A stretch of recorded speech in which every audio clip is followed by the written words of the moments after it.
Greetings, and in this tutorial I'll give you a brief overview of the touch controls in FL Studio Mobile. Tap to the left of the home panel to close it, and that reveals the playlist. Use pinch gestures to zoom either horizontally or vertically, and use a single finger swipe to scroll around in any direction. While we're here, you can set a loop on the playlist by long tapping the time ruler at the top and dragging. I've just made a short loop here. Pressing play now loops that section.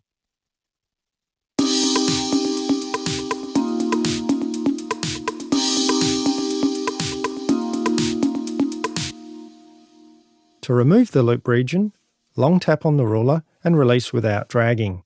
You can loop any editor, including the piano roll, and we'll see that in a moment. Next, I'll open the rack. As you select tracks, the rack changes to show the instruments and effects for that track. Scroll the modules in the rack by dragging here on the left. At the bottom is the plus control to add instruments and effect modules. Close the rack by tapping on the arrow here in the middle left. The piano controller can be dragged and expanded by pinch zooming on the transport bar.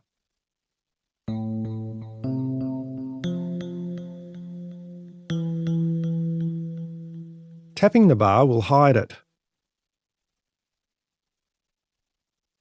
And changing from a piano to drum track will change the controller.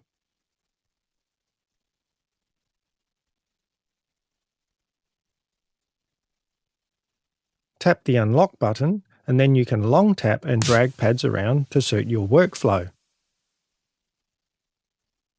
Lock again to prevent movement. As we saw previously, selecting tracks changes the rack contents. But once a track is selected, tapping the header to the left will open the mixer track controls.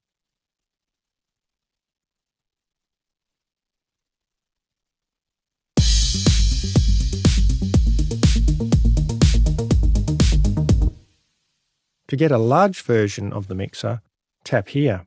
Scroll the mixer by dragging here on the lower edge.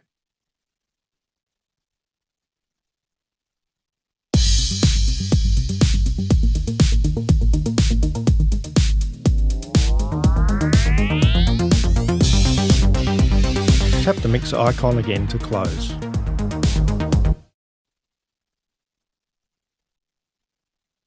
To open a piano roll, select the clip and double tap it. Again, pinch zoom works as in the playlist.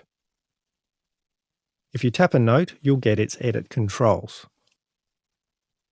Long tap on the empty grid and drag to make a selection. You can move or delete it, for example.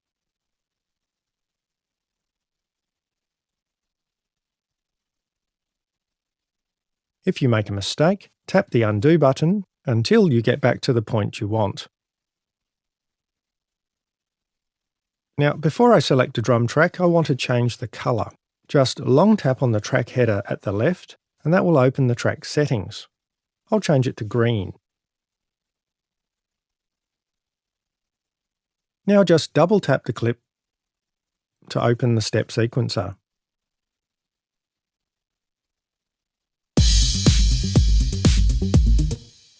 Here again are some header controls opened by tapping on the left. That gives you access to the sample controls. Of course, where you see the plus button, you can add more drum tracks. And with that, I hope you now have a better feel for the touch controls in FL Studio Mobile. Enjoy!